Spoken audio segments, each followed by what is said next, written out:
सोनी जी आप चले यार, इस महफिल को चार चांद लगाएंगे।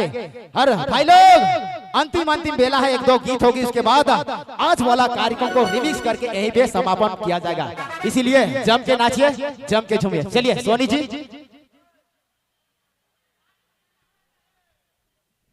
अरे को माइक दीजिएगा, डुएट करेंगे। चलिए सोनी जी, गुलाबी साड़ी।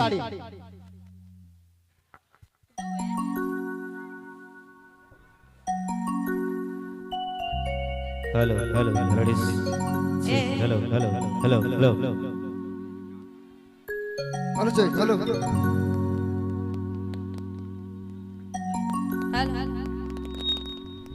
गुलाबी साड़ी मोर लाली लाल लाल रोड में